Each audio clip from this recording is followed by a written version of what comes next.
Knowledge होना अनिवार्य है। मैंने ऐसे ऐसे देखे हैं 96% मार्क्स हैं, 97% है, 98% है, टॉप किया हुआ है, नमस्ते निकलने आते डी हैं, बीएड हैं, MA MPhil पता नहीं क्या क्या है, लेकिन नमस्ते निकलने आते। दो तरह ज्ञान होता है, सामाजिक ज्ञान और किताबी ज्ञान। एक ज्ञान हो जाता है, दूसरा नहीं होता। दोनों ज्ञान लेने में पूरी ज़िंदगी गुजर जाती है। फैसला आपको करना है। नमस्कार दोस्तों, मैं मुनीश पोलिस आप सभी का स्वागत करता हूं। दोस्तों आज पूरी फॉर्म में हूं। आज बहुत खुंदक आ रही है पेरेंट्स पे और बच्चों पे, क्योंकि आज मैं जो बोलूँगा ना वो आप ध्यान से सुनना। अगर आप पेरेंट्स हैं या आप 10वीं या 12वीं में पढ़ रहे हैं तो ये वीडियो आपके लिए बहुत महत्वपूर्ण है। ध्यान से देखना इस वीडियो को। क्या होता है, हमारी ज़िंदगी में दो ऐसे समय होते हैं, 10वीं और 12वीं, जहाँ पर हमारी पूरी ज़िंदगी टिकी होती है। वहाँ जो हम फैसला लेते हैं वो हमारी ज़िंदगी का फैसला होता है कि आगे हम ज़िंदगी में क्या करने वाले हैं, लाइफ में हम क्या करेंगे। वो 10वीं और 12वीं के बाद हम फैसला जो लेते हैं, जो सलाहें हमें दी जाती हैं लोगों के द्वारा, वहाँ पे टिकी होती है। उसके बारे में आज मैं बोलूँगा। अगर वहाँ गलत फैसला ले लिया जाता है तो वो हमें पूरी ज़िंदगी तंग करता है। 10वीं और 12वीं के समय अगर आप सही फैसला लेते हैं तो आपकी ज़िंदगी बन जाती है, नहीं तो आपकी ज़िंदगी ख़राब हो जाती है। जैसे ही हमने 10वीं की तो सलाह देने वाले आ जाएंगे घर पे, बहुत ज़्यादा। वैसे भी भारत में सलाह बिल्कुल फ्री दी जाती है, कोई पैसा नहीं सलाह का, बिल्कुल फ्री में लोग सलाह देने आएंगे 10वीं करते ही कि इसको आर्ट्स दिलवाओ या इसको कॉमर्स दिलवाओ या इसको नॉन मेडिकल दिलवाओ। और उनके खुद के बच्चों का नहीं पता उनको क्या हो रहा है, लेकिन दूसरों को सलाह देंगे तो ITI करवाओ, इनको ANM करवाओ, इनको फौजी बनाना है, इनको ये बनाना है, ये करवाना है। उसी समय उनको छोटे छोटे सपने दिखाने शुरू किए जाते हैं। अगर उसी समय में आप थोड़ा सा ध्यान से काम करें ना ज़िंदगी में, तो आपकी ज़िंदगी बदल सकती है। तो पहले मैं आपको इन सलाहों के रिजल्ट के बारे में बताता हूँ। क्या होता है जब बाहर के व्यक्ति अपने अंदर, यानी कि अपने को सलाह देते हैं, बाहर के व्यक्ति अपने को सलाह देते हैं, अपने फादर को बोलेंगे कि इसको ये करवाओ, वो करवाओ, इसको ये करने के लिए बोलो, ये करे, उसके लड़के ने ये किया, इसके लड़के ने ये किया, आप भी ये करो, इससे ये हो जाएगा। ये सब बकवास है। जितना लोगों की सुनोगे ना उतना पीछे चले जाओगे। क्या होता है जब वो सलाह दे देते हैं कि इससे ये करवाओ, कोचिंग दिलवा दो, दिल्ली में, चंडीगढ़, कोलकाता, कोटा भेज दो, मेडिकल दिलवा दो। मेडिकल में नंबर भी आ जाते हैं, 96% आ जाते हैं, लेकिन फिर 12वीं के बाद उल्टी सलाह मिल जाती है कि इसको ग्रेजुएशन करवा दो रेगुलर। फिर वो घूमते रहते हैं बच्चे वहाँ पे, वो 96 किसी काम के रहते। इस तरह की सलाहों से आप बचिए। क्या होता है जब वो बाहर पढ़ने जाते हैं तो क्या वहाँ पढ़ते हैं? मैं सभी को नहीं बोल रहा, सब ऐसे नहीं करते, लेकिन बहुत सारे क्या होता है पढ़ते नहीं हैं, वहाँ से घूमते फिरेंगे। पूरा समय कैसे बर्बाद होता है उनको भी नहीं पता लगता है। कब 3 साल बर्बाद हो गए, कब 5 साल बर्बाद हो गए। फिर क्या होता है, घर वाले बोलते इसकी एज हो गई है, शादी कर दो। शादी करने के बाद कुछ नहीं कर पाता। शुरू में जो सलाह देती हैं उन्हीं से वो बच्चा ख़राब हो जाता है। चाहे आप पढ़े लिखे हैं या नहीं हैं, मैं पेरेंट्स से बात कर रहा हूँ। चाहे पेरेंट्स पढ़े लिखे हैं या नहीं है, लेकिन आपको कहीं ना कहीं वो सलाह मान ली जाती है। आप मान लेते हैं उसको, जो पड़ोसी बोल के जाते हैं आप उस सलाह को मान लेते हैं और उस पर काम करना भी शुरू कर देते हैं। अपने बच्चे को भेज देते हैं जहाँ वो चाहते हैं। आपका कुछ नहीं चला, पड़ोसी की आपके घर में चली, उसी के हाथ में आपके बच्चे का भविष्य हो गया या आपका भविष्य हो गया। अब जो पड़ोसी चाहेगा आपका बच्चा वही करेगा, चाहे आप अनपढ़ हैं या पढ़े लिखे हैं, क्योंकि आप उसी की मानते हैं ना। आपके घर का हेड आपने किसी और को बना दिया, फिर वो बोलेगा कि आपको वहाँ भेज दो, वहाँ भेज दिया अपने बच्चे को। वहाँ वो क्या कर रहे हैं, पूरा दिन टाइम पास कर रहे हैं, कुछ नहीं है, कहाँ घूम रहे हैं, सुबह से शाम तक फ़ोन में लगे हुए हैं, पता नहीं, लौंडियाबाजी कर रहे हैं।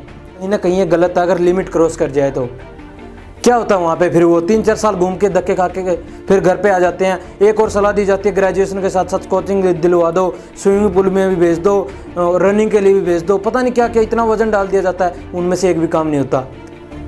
फिर बाद में वही बच्चा घर आता है, उसको ये बोला जाता है कि तूने ये नहीं किया। आपने कभी उससे ये पूछा कि आप क्या चाहते हो? अपने बच्चे की स्ट्रेंथ के बारे में जानो, पड़ोसियों से सलाह मत लो। मैं आपको और रिजल्ट बताता हूँ इसका। जैसे आपने भेज दिया उनको, फिर वो कॉलेज में जाएंगे, वहाँ वो अच्छे से टाइम पास करके आएंगे शाम को। 3 साल कॉलेज में बिताए, फिर उनको कोचिंग के लिए भेज दिया, वहाँ कोचिंग में मन लगा ही नहीं, क्योंकि वो कुछ और करना चाहते हैं, आप उनको कहीं और भेज रहे हैं। आप उनको डांस सिखा रहे हैं, उनको स्विमिंग आती है। इसी तरह से हम गलत निर्णय लेते हैं। अगर बच्चों को सही अब उनका दृश्य दिखाया जाए कि वो क्या कर सकते हैं, उनके अंदर कोई जो स्ट्रेंथ है उसको पहचान के अगर काम किया जाए तो वो देश का बहुत बड़ा भविष्य बन सकते हैं। इस देश के लिए कुछ न कुछ कर सकते हैं। उनको सिर्फ यही बोला जाता है नौकरी लग जाएगी, लाइफ सेट हो जाएगी, उसके बाद क्या होगा, शादी कर देंगे, बच्चे हो जाएंगे, बस यही ज़िंदगी है। खाक ज़िंदगी है, ऐसी कुछ ज़िंदगी का कुछ नहीं करना। सपने बड़े बड़े देखने चाहिए बच्चों को, वो बिजनेसमैन बनेंगे। अगर आप इन सभी को नौकरी पे लगा दोगे तो बिजनेसमैन कौन बनेगा, कौन हमारे देश के लिए ऊंचा नाम करेगा? हमें उनके बारे में सोचना पड़ेगा, अभी सोचना पड़ेगा। और ये 10वीं 12वीं का समय हमारे लिए ये होता है जो हमारे बच्चे के भविष्य को आगे ये बताता है कि कहाँ तक क्या करेंगे। क्या होता है समाज के अंदर, सलाह वो बंदे देते हैं जो खुद किसी भी कोई भी सक्सेसफुल नहीं है, किसी भी स्टेज पे नहीं है, वो सलाह देंगे कि उनको ये करवाओ। उनकी सलाह पे आप काम करते रहो। मैं आपको एग्जांपल देता हूँ। सबसे पहले बच्चे के साथ क्या किया जाता है, पहले बोला जाता है इसको आर्ट्स दिलवाओ। 10वीं के बाद मैं बात कर रहा हूँ, पहले इसको आर्ट्स दिलवाओ या कॉमर्स या साइंस या नॉन मेडिकल जो भी दिलवा दी जाती है। उसके बाद उसके अंदर मार्क्स नहीं आते। क्या आपने उस बच्चे से पूछा कि आपको कौन सी साइड चाहिए? मार्क्स नहीं आते तो उस बच्चे के ऊपर प्रेशर किया जाता है कि आपके अंदर कहीं ना कहीं कमी रही है। उसके बाद फिर उसकी साइड वो स्ट्रीम चेंज करवा दी जाती है। फिर क्या होता है, उसके बाद उसको उसकी मनपसंद के नहीं बल्कि किसी और की सलाह से उसको कहीं और भेज दिया जाता है कि वहाँ पढ़ने के लिए जाओ। वहाँ जाते हैं, वहाँ भी वो अनसक्सेसफुल हो जाता है। फिर वो घर पे आता है, फिर उसके अंदर कसूर निकाला जाता है। फिर अगर वो 12वीं में कहीं से कहीं फेल हो गया ना तो उसको अकेडमी में या कहीं से वो करवा दी जाएगी उसकी कि 12वीं करवा दो कैसे न कैसे, फिर कहीं ना कहीं नौकरी लग जाएगी और उसकी शादी कर देंगे, लाइफ सेट। बस अगर आपने उससे ये पूछा होता ना कि आप क्या ज़िंदगी में करना चाहते हो, वो आज ना कहीं पता नहीं कितना बड़ा नाम कमा लेता आज तक वो। लेकिन आपने कभी उससे पूछा ही नहीं। बाहर जाते हैं, वो पढ़ते हैं, वहाँ में फ़ोन चला रहे हैं, इधर उधर घूम रहे हैं। आज उसका दोस्त आया हुआ है, आज मेरा दोस्त आया हुआ है, आज वहाँ पे चलना है, आज उसका एडमिशन करवा के आना है, आज उसका एग्ज़ाम है, आज उसके साथ जाना है, आज वो आएगी, आज वो जाएगा, आज उसके साथ घूमना है। क्या कभी टाइम को यूटिलाइज़ किया है? हमारे भारत के अंदर यही समस्या सबसे ज़्यादा। विदेशों में तो 12-12 साल के बच्चे उद्योगपति बने हुए हैं क्योंकि उनकी सोच नहीं है ये। उनके घर में ये नहीं सिखाया जाता कि उसके पास मत जाओ, उसके पास मत बैठो। आज़ाद जीने दो बंदों को, बच्चों को खूब खुल के ज़िंदगी जीने दो, उनको सीखने दो। दुनिया के बारे में उनको पता लगना चाहिए कि क्या हो रहा है दुनिया में, तभी वो आगे जाके कुछ कर सकते हैं। हमारे यहाँ क्या होता है कि बाहर बच्चा पढ़ने को भेज दिया, बस गांव या पड़ोस में ये पता लगना चाहिए कि मेरा बच्चा बाहर पढ़ता है। और जब वो बच्चा घर पे आता है तो उसको खाने को क्या दिया जाता है? बिल्कुल हाई डाइट फूड, ज़बरदस्त, उसकी पूरी इज्जत की जाती है। और वो बच्चा क्या आपको उसका पॉजिटिव रिजल्ट देता है?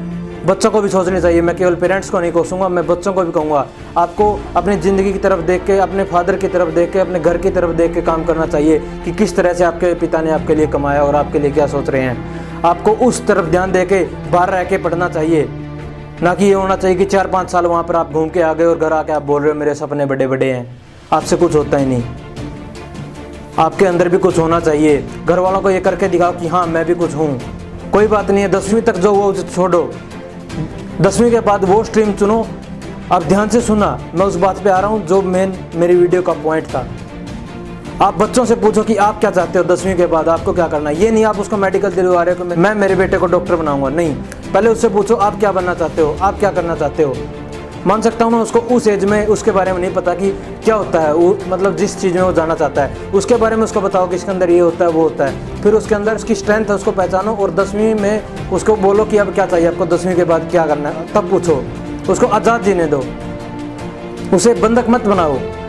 दुनिया बहुत दूर जा चुकी है। जो वो बताएगा ना कि मेरे अंदर से ये आवाज़ आ रही है मुझे ये करना है, मुझे कोई दिक्कत नहीं है चाहे नंबर आओ या ना हो, 11वीं 12वीं बिल्कुल नंबर ना हो, लेकिन नॉलेज होना अनिवार्य है। मैंने ऐसे देखे हैं 96% मार्क्स हैं, 97% है, 98% है, टॉप किया हुआ है, नमस्ते निकलने आते।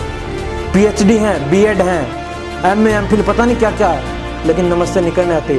2 तरह ज्ञान होता है, समाजिक ज्ञान और किताबी ज्ञान। एक ज्ञान हो जाता दूसरा नहीं होता। दोनों ज्ञान लेने में पूरी ज़िंदगी गुजर जाती है। फैसला आपको करना है अपने बच्चे को भविष्य के लिए। 12वीं के बाद क्या करना आपको, 12वीं के बाद भी उससे पूछना कि आप क्या करना चाहते हो। आप ऐसे नहीं है पड़ोसी ने सलाह दी वहीं पे आपको भेज दिया।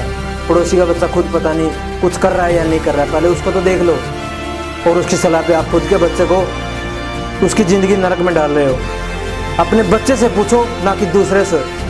तो मैं आपको आशा करता हूँ कि आपको मेरी वीडियो समझ में आई होगी, मेरा जो मोटिव है वो आपको समझ में आया होगा। ये मैंने आपको 1-2 शहरों के बारे में बताया। सभी शहरों में ऐसा होता है, ये नहीं है कि बाहर के शहरों में पढ़ाई होती है। हमारे शहर में, जिस शहर में हम रहते हैं वहाँ पे भी हम पढ़ सकते हैं। ऐसे बहुत सारे करोड़ों एग्जाम्पल है दुनिया के अंदर। जहाँ पर आप रहते हैं, जिस शहर में, छोटे में या बड़े में, वहाँ भी पढ़ाई हो सकती है। इस भ्रम से बाहर आओ कि बाहर बड़े बड़े शहरों में पढ़ाई होती है, वहाँ कुछ नहीं होता, बकवास होती है। मैं सभी को नहीं बोल रहा मैं, लेकिन बहुत सारे केसों में ऐसा होता है। बहुत सारे एग्जाम्पल मेरे पास पड़े हैं, मैं किसी का नाम नहीं लेना चाहूँगा। बहुत सारा ऐसा होता है कि जिन्होंने औरों की सलाह पर काम करते हुए अपने बच्चों की ज़िंदगी को बर्बाद किया है। आज वो अपने माथे पर हाथ रख के रो रहे हैं। आप ऐसा ना करें। 12वीं के बाद आप अपने बच्चे से पूछें what do want to do in your life, उनसे पूछो, तभी उसकी ज़िंदगी अच्छी बनेगी। और वही बात है ना कि जब उसका इंटरेस्ट आएगा, अंदर से आवाज़ आएगी मुझे ये करना, उसमें काम करते उसका इंटरेस्ट बनेगा और उसमें वो अपना 100% देगा। जहाँ वो 10 साल में कामयाब होना होगा वो 2 साल में कामयाब होकर दिखाएगा। तो दोस्तों ये छोटा सा मैसेज था। अगर इसी प्रकार की वीडियो पाने के लिए मेरे साथ जुड़े रहिए। इतना प्यार देने के लिए आपका प्रेम पूर्वक दिल से धन्यवाद। जय हिंद, भारत माता की जय।